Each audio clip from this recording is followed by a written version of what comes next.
guys, ketemu lagi sama aku Nabila Yukika. Sekarang aku pengen ngebahas 5 wanita pembunuh berantai paling sadis di dunia guys. Baru-baru ini warganet Indonesia begitu ricuh memperbincangkan sosok gadis asal Colorado, Amerika Serikat bernama Isabella Guzman.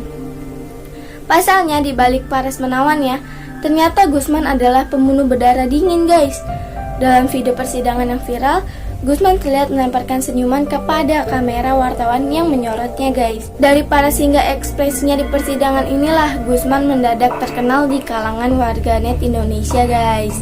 Padahal Guzman tengah mengalami vonis atas kasus pembunuhan ibu kandungnya yang berusia 47 tahun yang bernama Yu Min Hao. Berbagai laporan menyebut bahwa Guzman membunuh ibu kandungnya di kamar mandi rumahnya di Aurora pada tanggal 28 Agustus 2013 dengan menyikam 151 kali guys. Meskipun mengerikan, tapi tidak bisa dipungkiri jika kisah-kisah pembunuhan sadis menjadi daya tarik untuk diperbincangkan dan menjadi inspirasi bagi berbagai buku cerita fiksi, serial TV, hingga film. Namun, selama ini kisah-kisah fiksi pembunuhan berantai kerap dibanjiri pembunuh laki-laki guys. Padahal kenyataannya banyak wanita tercatat sebagai pembunuh berantai paling sadis guys. Bahkan tidak jarang, beberapa wanita mempunyai strategi hingga keahlian lebih tinggi daripada pembunuh pria pada umumnya guys. Nah, sebelum lanjut ke videonya, jangan lupa di subscribe channel ini dan klik tombol loncengnya agar kalian gak ketinggalan dengan video gue selanjutnya. Yang pertama, Elizabeth Bathory, wanita bangsawan yang suka mandi darah guys. Pembunuh berantai wanita tersadis sepanjang sejarah ditempati oleh bangsawan asli Hungaria bernama Elizabeth Bathory. Pasalnya, berbagai media hingga Guinness World of Record selalu melabeli Bathory dengan julukan pembunuh wanita paling produktif di dunia guys. Meskipun hingga kini, jumlah korban masih menjadi perdebatan guys. Tetapi sepanjang tahun 1585 hingga 1610, Bathory diprediksi telah membunuh ratusan remaja wanita guys. Bahkan banyak sumber yang menyebut bahwa angka korban Bathory mencapai 650 orang guys. Angka ini diketahui didasarkan kesaksian salah satu pelayan Bathory bernama Susana Jakam Silvasi. Tidak hanya mencabut ratusan jiwa, cara yang digunakan bangsawan kaya raya ini juga terbilang amat sadis loh guys. Dalam aksinya, Bathory dibantu keempat pelayan setianya membunuh para remaja dengan cara memukul atau menusuk korban hingga tewas. Wah, serem banget ya guys. Tidak hanya itu guys, Bathory dan keempat pelayannya ini juga kerap memutilasikan korban menggunakan gunting hingga melakukan penyiksaan kejam lainnya seperti menusukkan jarum ke bibir para korban serta membakar gadis-gadis tersebut dengan setrika, koin, atau kunci yang sudah dipanasi. Dan ada juga loh guys yang dibiarkan kelaparan hingga tewas. Laporan menyebut bahwa Bathory mempunyai kecenderungan sifat seperti Dracula guys, karena dia selalu meminum hingga mandi dengan darah dari gadis-gadis perawan. Nah, menurut sumber, Bathory melakukan hal tersebut karena dianggap itu adalah salah satu cara untuk tetap terlihat awet muda serta kecantikannya bisa tetap terjaga.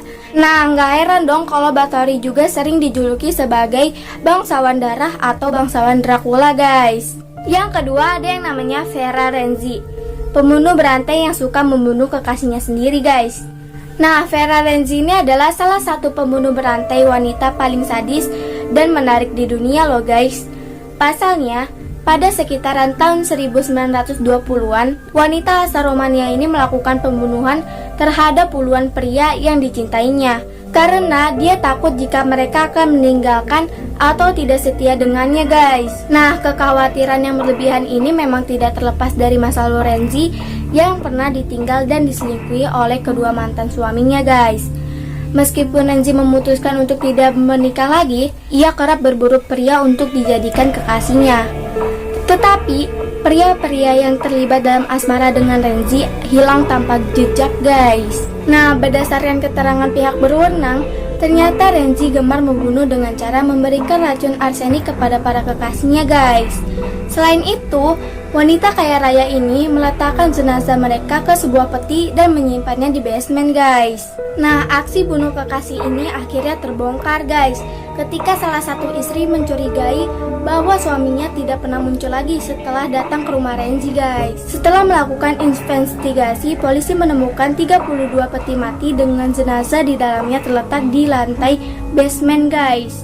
Nah, yang paling mengejutkannya lagi, ternyata Renzi tidak hanya membunuh sekitar 32 orang pria guys, tetapi ia mengaku membunuh anak laki-laki dan kedua mantan suaminya sendiri saat mereka mengetahui fakta bahwa dirinya mempunyai hobi membunuh kekasihnya guys. Nah, yang ketiga ada yang namanya Julia Vazquez membuat racun untuk membunuh para suaminya guys. Nah, sebelum terkenal sebagai dalam pembunuhan ratusan pria di kota Negerev, Hungaria, Julia Vazquez juga diketahui melakukan aborsi ilegal bahkan sejak sebelum Perang Dunia I dimulai loh guys. Namun, karena aborsi ilegal di Hungaria pada waktu itu, wanita parubaya ini dilaporkan membuat racun dan menjadi pimpinan kelompok pembuat malaikat di Negerev. Kelompok pembuat malaikat di Negerev terdiri dari beberapa wanita yang menyediakan racun arsenik dan mendorong wanita-wanita di Negerev untuk membunuh para suaminya guys. Setidaknya, karena Vazquez dan geng tersebut, sekitar 300 pria Negerev harus menegang nyawanya di tangan istri mereka sendiri guys.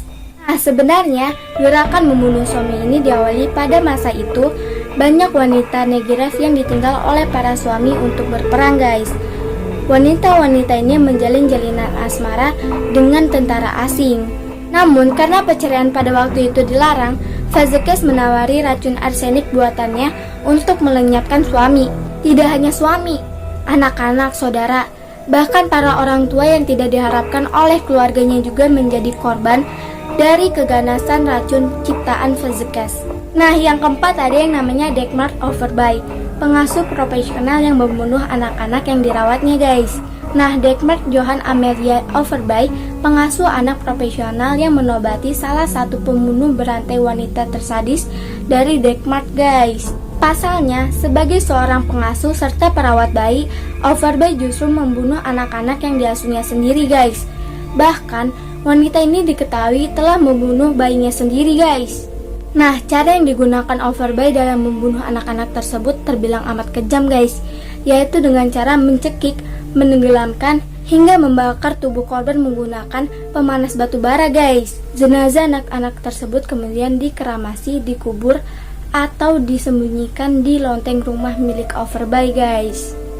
Nah, aksi brutal Overby tersebut dilakukan sepanjang tahun antara 1913 hingga 1920 guys. Meskipun dalam pengadilan, Overby hanya mengaku telah membunuh 9 anak-anak guys. Tetapi jumlah korban pembunuhan berantai ini diperkirakan mencapai 25 orang guys. Di pengadilan, Overby berkilah bahwa aksinya tersebut dilakukannya lantaran ia kerap disiksa selama masih kecil guys. Namun, hakim tetap menjatuhi hukum mati kepada wanita Denmark ini guys. Overby pun dilapori meninggal di penjara pada tanggal 6 Mei 1929, yaitu saat dirinya berusia 42 tahun guys. Nah, yang kelima ada yang namanya Miyako Ishikawa, bidan pencabut nyawa asal Jepang. Nah, Miyako Ishikawa adalah bidan sekaligus pembunuh berantai wanita tersadis di Jepang guys. Meskipun banyak perbedaan terkait dengan jumlah pasti angka korban, sumber diperkirakan angka sekitar 85 hingga 169 jiwa guys. Aksi pembunuhan tersebut diketahui dilakukan Ishikawa sekitar tahun 1940-an, yaitu masa-masa Perang Dunia II guys. Seperti hal Overby, korban Ishikawa adalah anak-anak balita guys.